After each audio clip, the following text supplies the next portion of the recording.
And welcome to today's edition of Firefighting Fridays. I'm Jeff Diederich with Strategic Fire Training. Today we have Jeff Shupe, John Mateer, Chad, and of course, Jerry Knapp is here. And we're going to talk a little bit about gas emergencies, the engine company responding to, investigating, and handling. So good thing here is our team member Jerry has actually written the book on gas emergencies, recently available. A lot of good points to take away there, and we're going to hit a couple of the highlights there and how it pertains to engine company operating.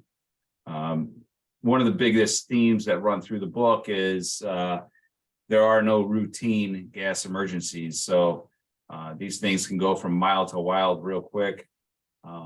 Jerry, where do you want to start on this one? Well, I guess the beginning, Jeff, and I think the key to remember is you're going to a release of an explosive gas, natural gas, propane. It has the potential to go really bad. So I know we all go to, hundreds and thousands of gas leaks that are frankly just BS. So I think that's the starting point. So you just keep that in mind. It's an explosive gas, and it can go bad in a microsecond. And just have a little respect for it. For me, one of the ones that actually is kind of a pain is when you're going on a smell of gas and the building is locked. I think that brings yourself into a whole nother different decision process.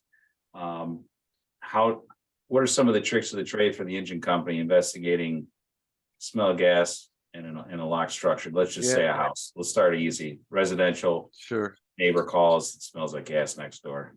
So again, even before the bells go off for that call, you should know what your local gas company procedures are. The gas company procedures in my area state that if there's any reading of gas coming from the inside to the outside of the building, so you've got your explosive gas detector, against a crack in a window or door, and you're getting any reading, and this is the same for their gas techs.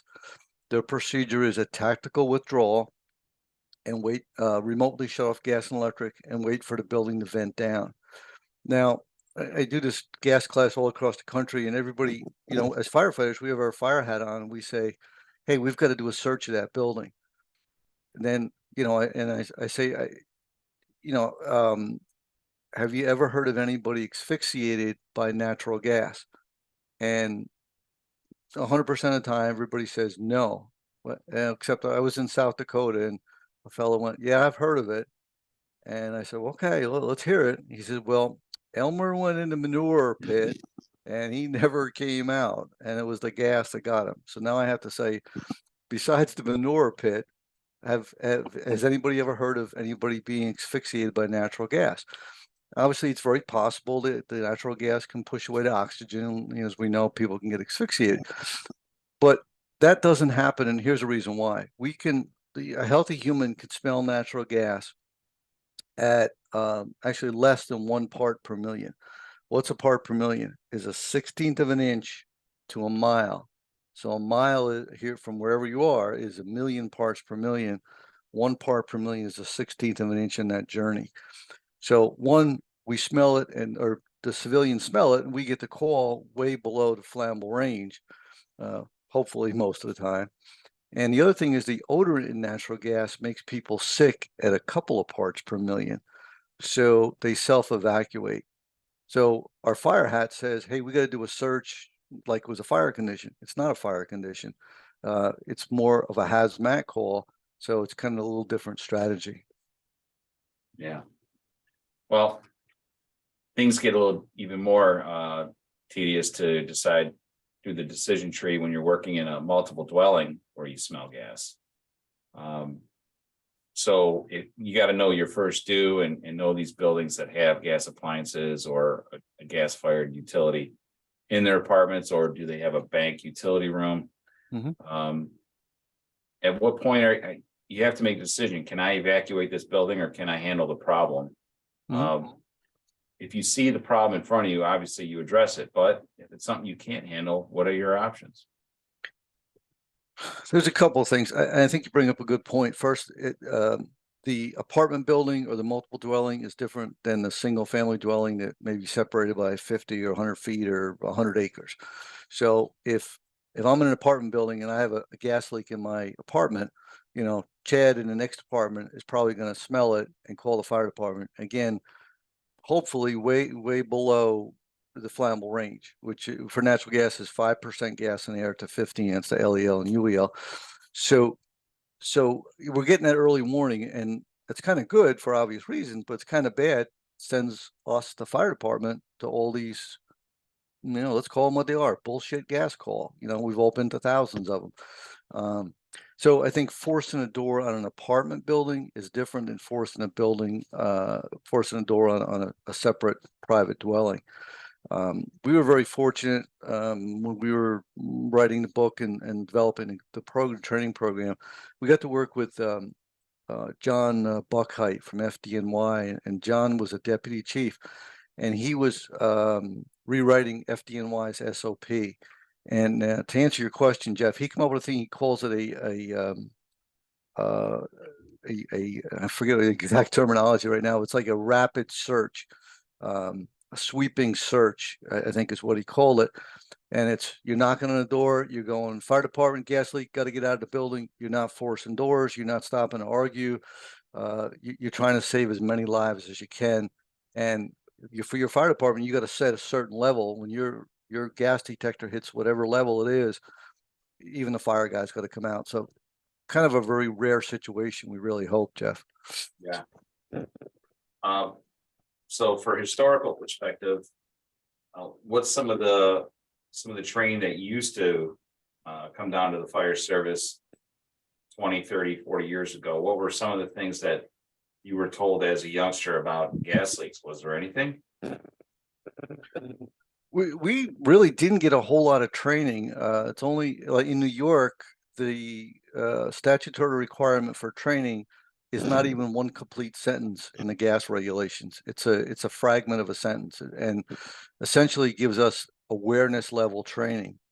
So I guess to your point, it's not response to natural gas and propane emergencies really isn't in any of our training. It kind of glosses over. Fire Engineering's Firefighter 1 and 2 book, which is, you know, NFPA compliant. I think there's a half a page in there about natural gas and explosive gas emergencies. So guys get to learn kind of through, you know, through their street experience. And if they've had good experiences and they kind of remember the good lessons, you know, their next gas leak is good. If they don't, you know, sometimes it's not. I think, you know, Jeff Shupe, you may be able to comment on that. Jeff, have you had a lot of training in your, you know? No. And to your credit about what you're giving us about this, we're lucky we haven't, you know, I've heard of places where the places have blown up, you know, and I think, you know, you would think that we would learn from those situations. Like you said, going from mild to wild in a split second. Yeah. So, you go from 0 to 0. yeah. Chad was telling me he had a couple of pretty good gas leaks. He calls me up and harasses me all the time. I want another one of these damn gas leaks. Chad, tell us about that job you guys were on. So we have been doing, Jerry, it's been about what, once a week I send you a picture. Down here in Texas, we have a lot of construction going on. And not even that, our town's getting to the age where they're replacing internet cables with fiber optic cables. And so they're boring into it and they mark everything, but you know, we're guaranteed probably 2 to 3 gas leaks a week. And we're fortunate, you know, I mean, look, I'm not gonna lie, it's not what I really got into the fire service for was gas leaks. It's you know, it's one of those things that I usually think about it on the way when I'm going there and I go, well, I know a guy, I'll call him. So I know a guy. I got a guy. And he's an expert at it. So I wouldn't go that far. But so we're lucky about every 2 years we'll go out. Atmos is our gas company that runs it down here. And they have this whole disaster city where they have every type of gas leak, and they'll bring us out to their facility and show us what they do. And, you know, normally we'll bunk out, protect them, but they changed their tactics a couple years ago to where they're not going in the hole anymore. If there's a gas leak or cut, they're not digging where the leak is. They're moving 100 yards away, digging on both sides, clamping it. And those are easy. We just kind of stand by and assist them. And I mean, truthfully, those guys, they deal with electricity and gas, and that shit scares me. So, they're my heroes. But I think it was last Tuesday, we're repaving a road and they hit a 6-inch gas main. And it was a big one, and they couldn't even hear me on the radio when I called in because we drove and it was so loud. It would be one of the ones where if it had been hit, concrete would be blowing, but there was no concrete above it. So that one took about 7 hours, and I ended up, I called my battalion chief and said, hey, yeah, I need everybody. Come on. And I think we did like a full alarm, ended up shutting down 3 city blocks just because, and that was with Atmos telling us, hey, we need to get everybody out because if this goes, it's going big. So about 7 hours of the day gone there. Just having a good time, right? Having a good time. Seems like a lot of the utilities are on the same page. A lot of the utility guys are on the same page around the country now, because in our area, First Energy and East Ohio Gas, they've been telling us the same thing. They're no longer going into these buildings to grab the meters and turn them off. About half the meters in Northern Ohio are inside the houses, inside the basements. And it's all low pressure systems, but yeah, if they get a certain amount of LEL at the door, they will evacuate the building, and they'll call a dispatch. They'll find out where in the branch they can shut a valve, and it's a sit and wait time. So things have changed for sure. It's and Jerry, you've helped me with this a couple times. I actually get there, and the only thing I wish was different down here is when I get there and say, hey, I have a 6-inch gas line, they still send just one guy in a truck out, and he goes, yep, that's a 6-inch gas line. And then he calls the team. And I'm like, guys, we've been doing this 3 times a week for the last 6 months. If I call, hey, I'm not calling just to say, hey, I think I have one. I know what a gas leak looks like now. Yeah. And sounds like. And that's so many important points in there. We roll out with a number of people, and the gas tech rolls up by himself. So, we think help is on the way. It is, but it's kind of limited. And then he's got again, our responding method is a little different than his responding method. He's going 30 miles an hour and stopping at every red light. We're probably not doing that, So just some crazy stuff. One other thing, just let me make one other point is, and I should have mentioned this in the beginning. What's our job at, whether you're on an engine or truck or a rescue, what's our job at releases of explosive gas? It's life safety. It's life safety. We're not the find and fix guy. We're not the plumber. We're not the gas tech. Our job's life safety. So like Chad says, sometimes thankfully we're just hanging out, but like Jeff mentioned earlier, if you've got a bunch of people to deal with, you have a high life hazard, you're going to be, skitting and gritting. So to start this off, then we're responding in to a reported gas leak. Where do we position our apparatus? Uphill, upwind? I'm not too concerned about the wind, because natural gas is so, Okay. It's lighter in the air. It's going to dissipate. If it's propane, a little different, absolutely. Propane's going to hang along the ground, and you don't want to do that. Quick story. We in 1996 here in Rockland, we had our flashover trainer. It was the first one pretty much on the East Coast, and we had people coming from miles around to take our flashover training. And there was a fellow come in from Connecticut, and a young guy, I think he was about 21, and his face was horribly scarred from a burn.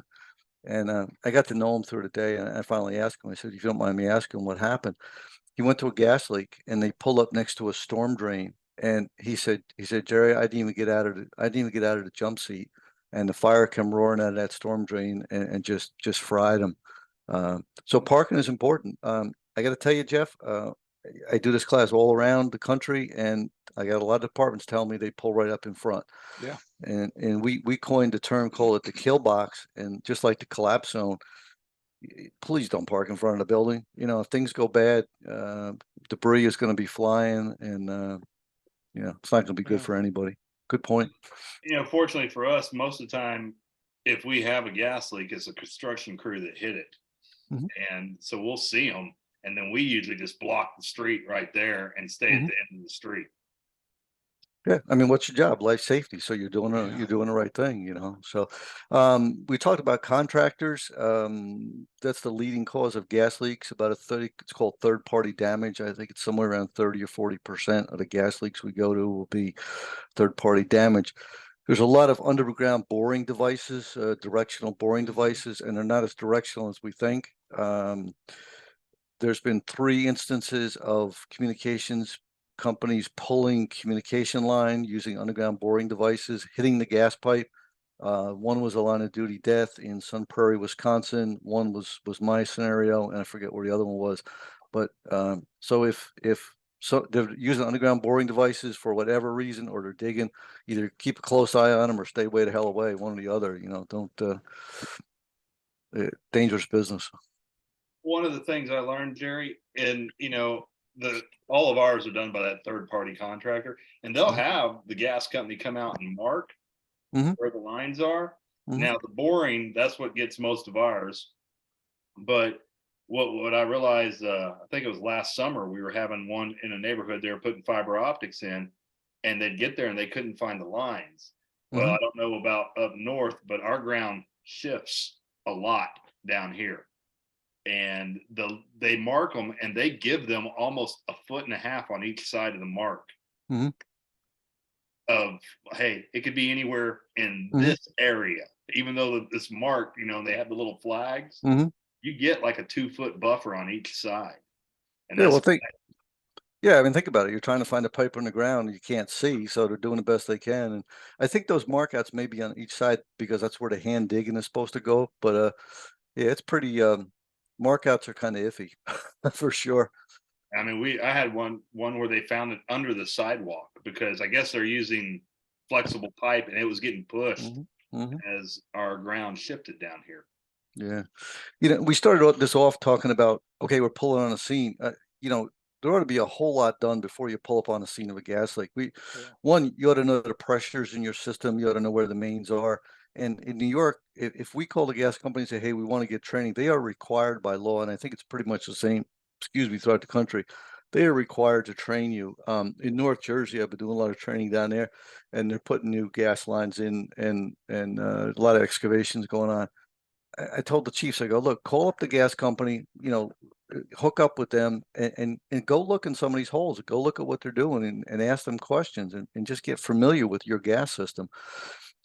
Again, something else before the bells ring again is where the transmission lines are in your area. Now, a gas transmission line can be 4 or 5 inches in diameter and up to like 1,000 psi. We have one in my secondary area. It's 42 inches in diameter. It's a national transmission line. It's 42 inches in diameter, and I think it's 800 or 900 psi. So we get called to a gas leak in that area.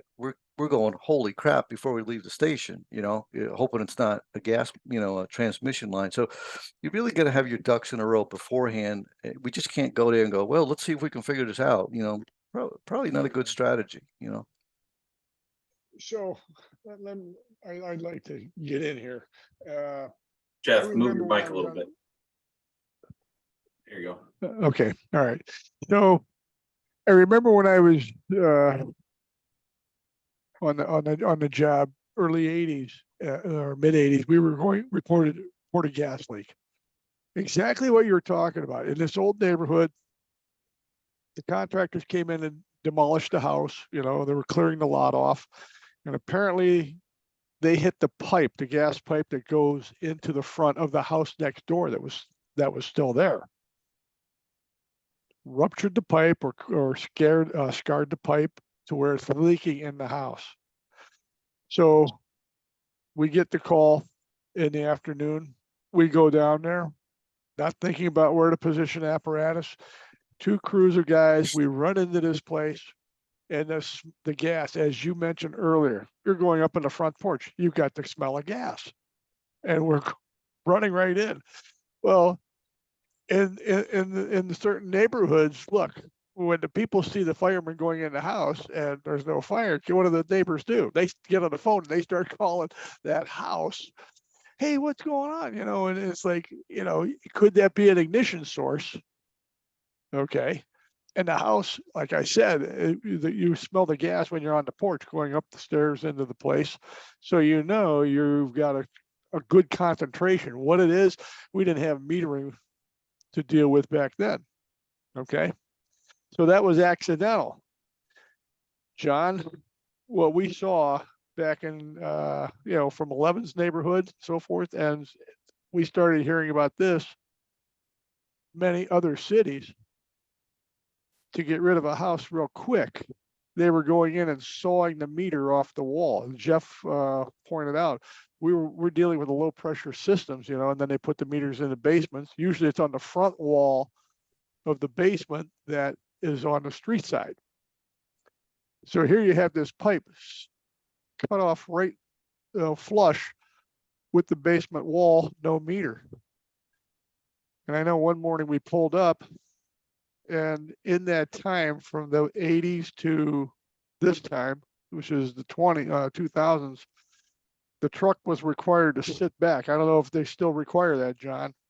The truck sits back at the block or the first intersection, and an engine goes in. So as we got out of the cab, you could hear the whistling from the pressure of the gas line going into this vacant building. And what do the two guys in the back step do? Run right in. I was screaming, get out of there, don't go in there, and so forth. But you know, they weren't going to pay attention at that point. So That's how we did business up until just a couple of years ago in my department.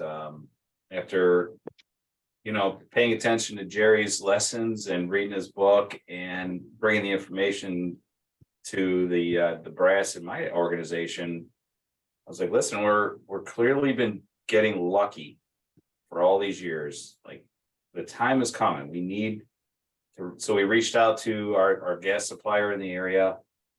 They immediately scheduled a training session. We had that. We took what we could from Jerry's book.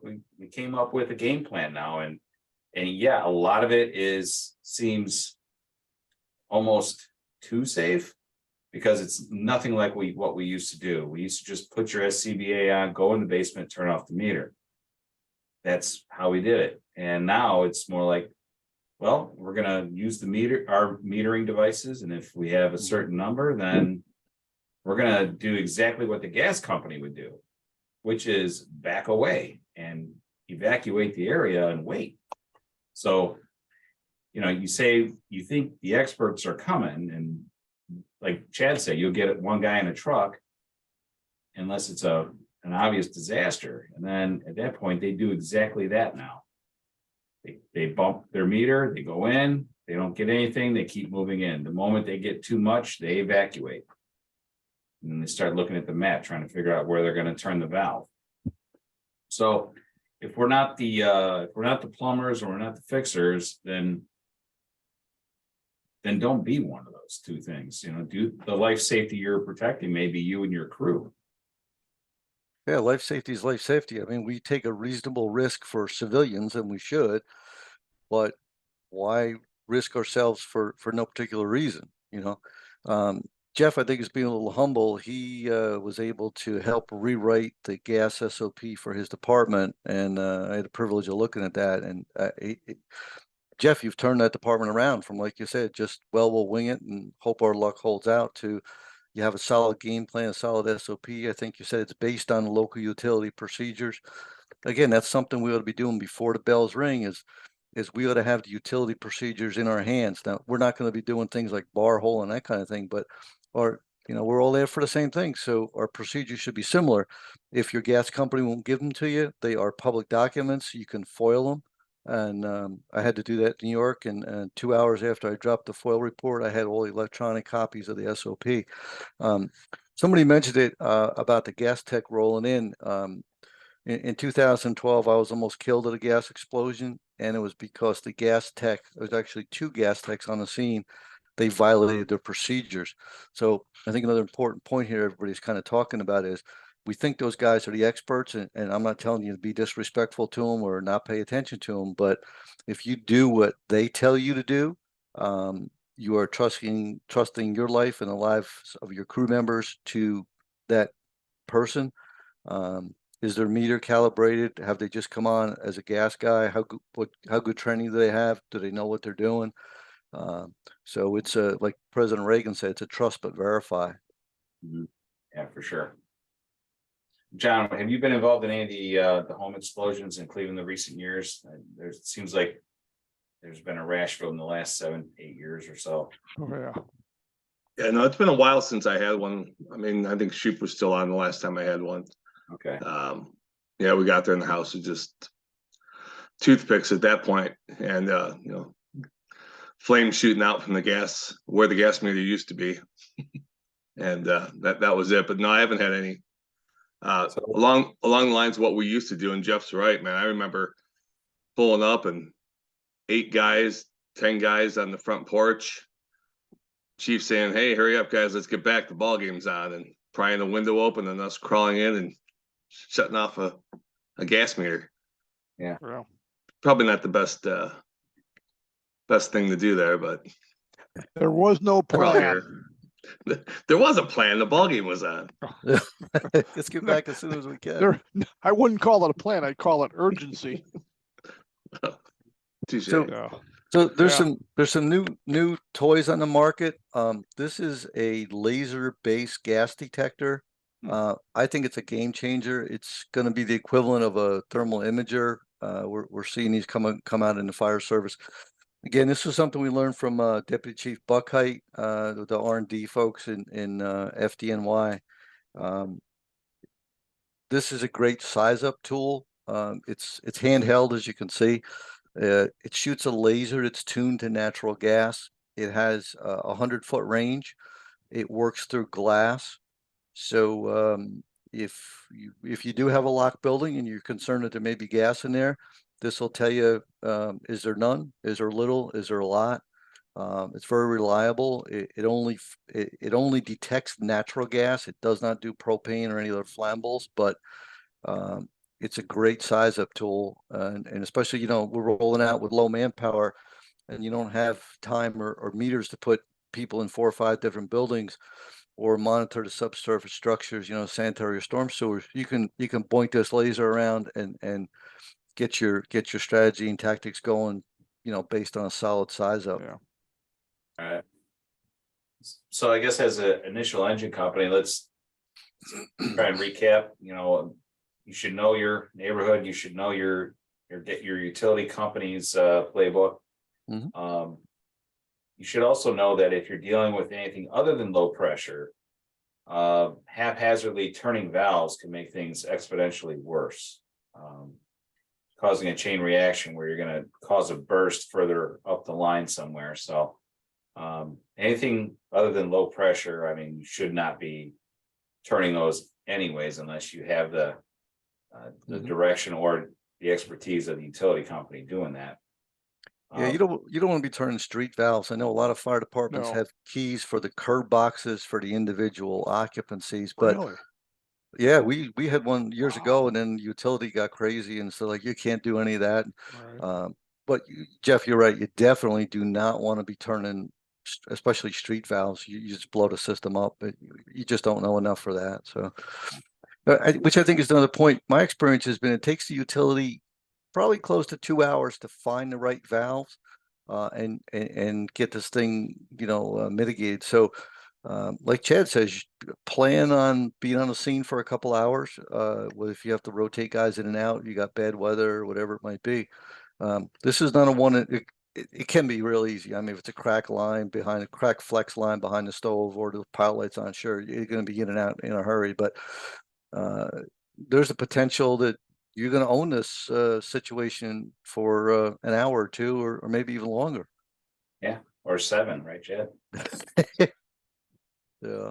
We talk about the distribution system, which what we normally operate on, but if there's transmission lines running through your area, and if your first two areas are built up at all, there's probably a transmission line in your area or close. FEMSA, Pipeline Hazardous Materials Safety Administration, has the pipeline mapping system. It's all available online. You sign in as a firefighter to show you exactly where these dangerous lines are. You want to have some fun, look up the San Bruno transmission line event a few years ago. It killed 8 people. And sadly, well, the fire department thought they were responding to an airplane crash. It was I want to say it was a 20 or 30-inch line. But when the fire chief was notified it was a gas main, he said, "What transmission line?" So he wasn't even aware of it. And not to slam on him, because there's so many other things we got to do, but having that game plan before the bells come in is really important, knowing what you're doing. Mhm. Yeah. So in Ohio, the main transmission line, the majority of our gas comes up from the Gulf, and it comes up I-77 all the way up into Cleveland, and then it goes east from there, with another branch further south by Akron that breaks off. But even just medium pressure lines are super nasty, and you might find those in just about any urban area. An industrial area is going to be medium, what they consider medium pressure, which is 60 psi or more. That's nothing to sneeze at when you're talking a 10-inch pipe. That's quite a bit of gas. And think about if it was water coming out. What would 60 and 90 pounds coming out of a 2, 3, 4-inch pipe look like? And it's a lot. You're right, Jeff. It's a volume.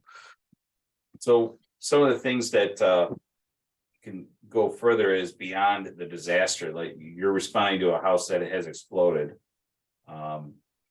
As an engine company, what are some things that at that point are you going to reprioritize?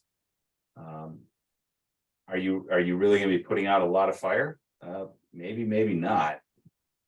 So what else could we be thinking about? Jeff, you're saying after this building explodes, or just a Right, regular?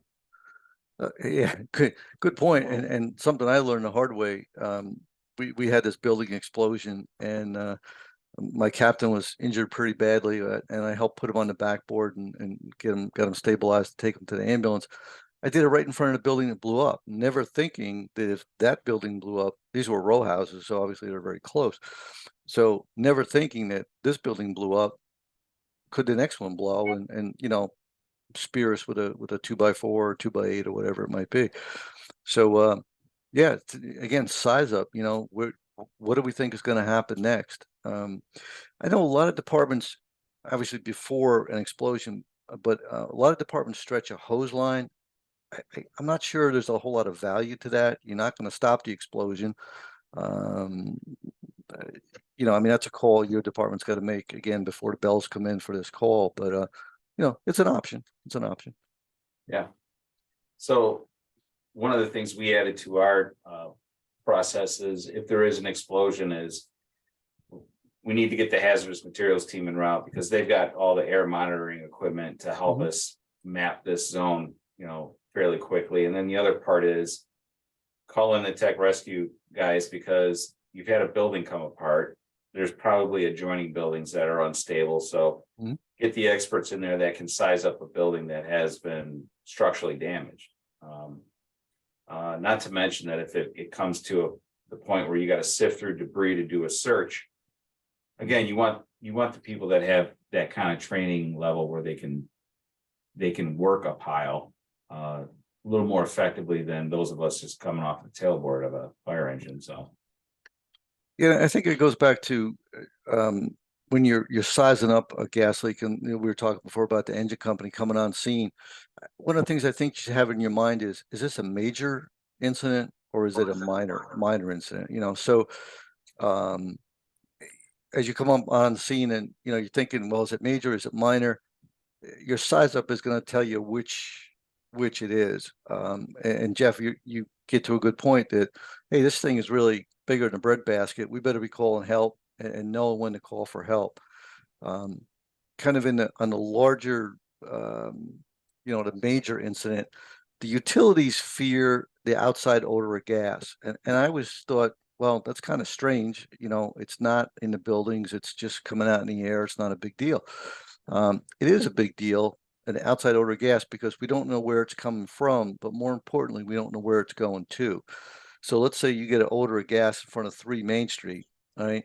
Yeah, there's probably some coming out of the ground. Maybe, a lady was walking her dog and smelled this gas outside, but we don't know is where that gas is going. And if it's a medium pressure system, you got 60 to 90 PSI, and you got a broken pipe underground pushing gas one way or another, all directions. The classic question is, where is it going? And the classic answer is, it's taking the path of least resistance. It's going anywhere it wants.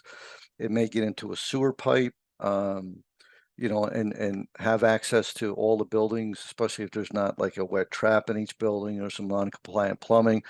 It may get into storm systems. Interesting here, around here, probably 10 years ago now, fire department hired a contractor to put a fence in. Contractor hit the gas pipe. The gas got into the storm drain, went 2 houses down, and it was a child care center. They smelled the gas, got the kids out, and there was an explosion in the basement. And thankfully, the kids were out of the building. But again, this was another Chad. Okay, life safety's done. We just stood around and waited for a gas company. But that underground leak that doesn't seem to be a problem really is the biggest deal you have. So again, you go there, you do your size up. If you're not finding gas in the nearby buildings and subsurface structures, you're probably all right. But again, you just can't do it once. You got to go back and multiple times. Now, if you've evacuated people out of that building because you got some gas in it, I don't know. We need to go back. The life safety, like we've harped all night here, the life safety has been fixed. So, don't add us back in the equation. Jerry, we don't have the tools. That's something I have to wait. I've called you when I've had it migrating to the front of a house. Mm-hmm. And we don't have the tools to check that. I can go up there with my sensor and see if there's anything, but they stick that sensor, 4 feet in the ground, stick the thing down there. They can see where it's really, like I said, down here, we have cracks all under us. And, yeah, so, it's kind of more of a, hey, I'm just going to sit at the block and, we're lucky, I know you say trust, but verify. I've gotten to know all our gas people really well. And, these guys do a great job down here for us. And you just kind of give the scene to them, which is not easy for a fireman to do. Exactly. So let's talk about, where do you, let's say you have that scenario, right? That you got the house. There's 2 places, like if you're an engine company, you want to air monitor, right? You want to air monitor right inside the front door or the main door. And you want to, it's called a POE, the point of entry, where the pipes come into the basement, especially you have this outside odor, right? Get this outside odor out in the street. What are we worried about? We're worried about, is that gas seeping back into the building or being driven back into the building? So if you hit your action level, again, your fire department, Jeff Diederich's department just did this. They established, I forget, was it 10 or 20%, Jeff, is LEL is your action level? Yeah, 10 to, 19 is our last call, like everybody out. Mandatory. So 20% LEL, right? That's going to be your high alarm on your 4-gas meter, is mandatory evacuation. So you go into this building, I would first ask if the people smell gas. If they say yes, that's pretty good indication. Find out what your meter is saying, and if you hit your action level, people get out of there. So we talk about the game plan. That's pretty much the game plan the utility is going to do. They're going to bar hole outside because they're going to want to monitor, see if the gas is coming through the ground there. But again, our job's life safety, so we want to know what's going on inside that building. Yeah, man, we've covered quite a bit here. I know it seems like we're talking fast, but I think what it comes down to is just understanding our roles have changed as first responders into a smell of gas. Anything beyond what you can actually see and make a difference for, just resolve yourself to waiting and keeping your people out of danger is, I think, that the takeaway. What are some of the other resources other than somebody's local utility? If you reach out to Sensit or some of the other manufacturers that make these monitors, can do those folks work well with coming out and do training with area fire departments?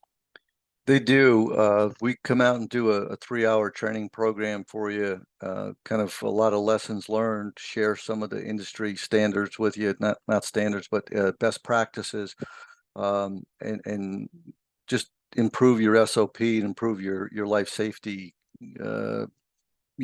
operations for both your civilians and your fire guys. So when we do the training, we do a lot of interesting things. For example, we talk a lot about your 4-gas meter, and we have this explosion chamber. I wish I would have known. I could have pulled it up we could have shown that here. But your 4-gas meter is blind to about 1 or 2% LEL. So the explosive range for natural gas is 5 to 15%. That's 5% gas and air. So as Jeff was saying before, his action level is 20% LEL. So 20% of the way to that 5% gas and air is mandatory evacuation. And that's good because that's where the high alarm goes off. But our 4-gas monitor, again, it's blind to around 1 or 2% LEL. And I think we've opened the gas leaks, right? That we've smelled gas, but the meter's saying there's nothing there. So that's typically in the 4-gas, it's a catalytic bead sensor. And I dissected one. I'll try to show you here. This is what a cat bead sensor looks like, and it's kind of a fragile device. Yeah, it's good. It's old technology. It's very reliable, but again, it's got that blind spot.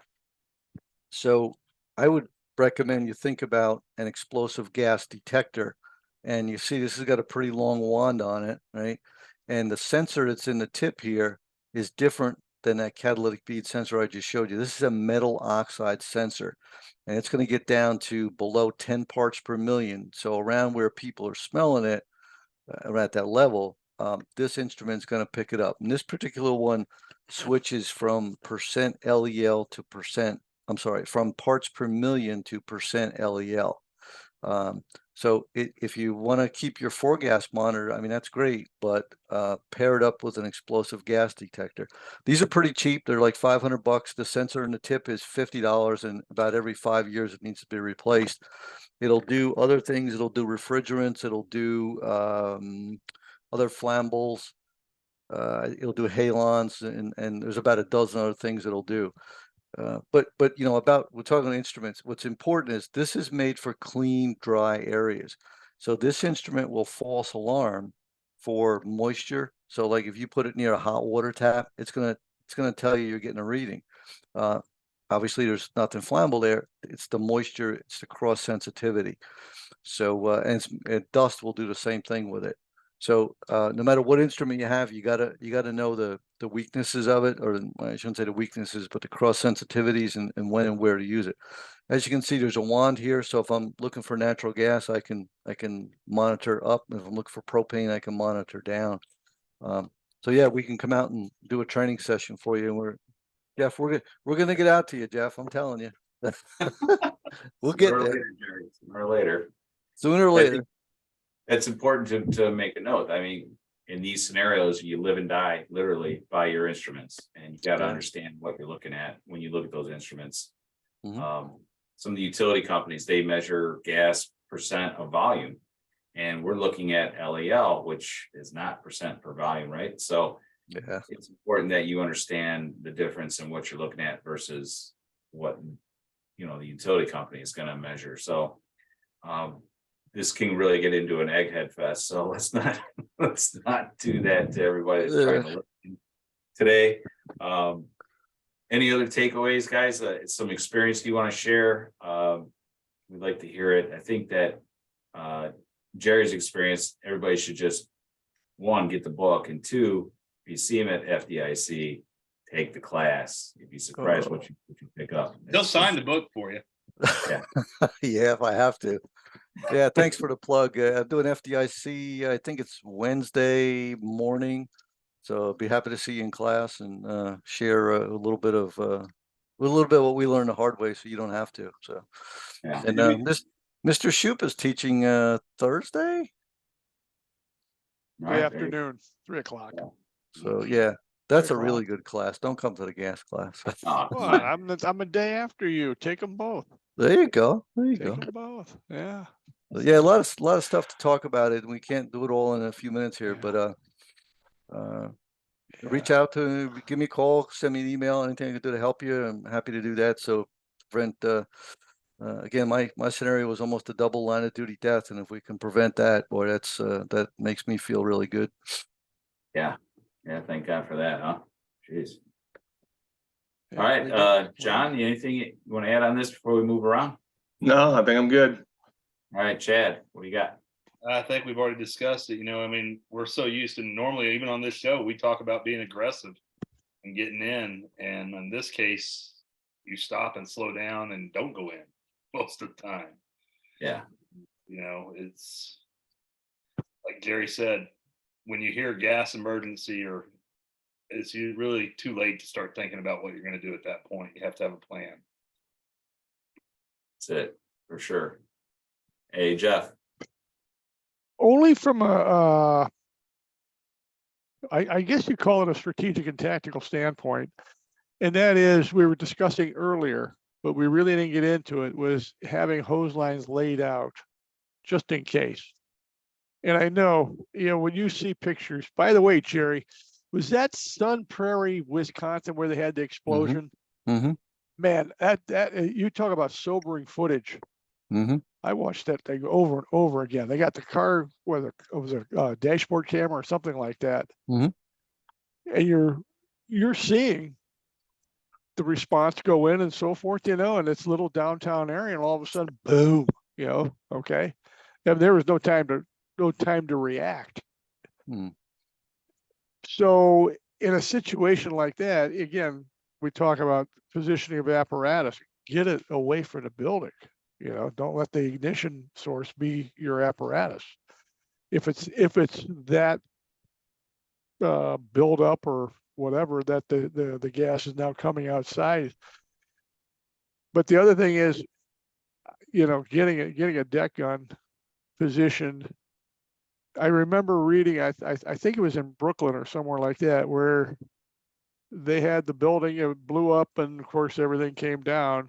Well, now you have all that freshly exposed wood from all the plaster or whatever it was, knocked off the old wood, and all the, you got a lumber yard that's compressed.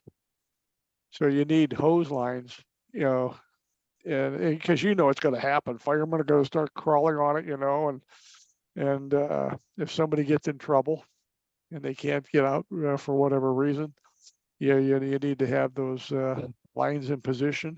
Something going on? No, we got you. Okay, all right. So Yeah, I think good points. I mean, if you're arriving and there's the explosion has happened, be prepared to lay out heavy streams and yeah, secure water sources that may be compromised as well. yeah. Yeah, these are all parts of the game. Last thoughts here, Jerry? Couple things we did talk about. If the natural gas or propane moves through the soil, deodorant can be scrubbed out. So if your meter is talking to you saying it's finding something, pay attention to it. And again, just do your homework ahead of time. And Jeff, I think, alluded to it. You go from 0 to 0 in a microsecond. You don't have time to say, oh shit, or nothing. You're when that building came apart in front of me, you're just whoever mercy you want to believe in or not. And again, you go from 0 to 0, and man, I wished I would have done this. I wished you don't have time for any of that. So I think that's my closing thought. Okay. Yeah. All right. Well, I hope everybody enjoyed this kind of a diversion from our usual talking about attack and fires. But I think there's some strong lessons to be had here, and obviously it's part of the job. So let's get after it. All right. So with that being said, I hope everybody enjoyed the show. Please check us out on the website, strategicfiretraining.com, our Facebook page as well. And we hope to see you guys at FDIC very soon. And stay safe out there. Okay. See it.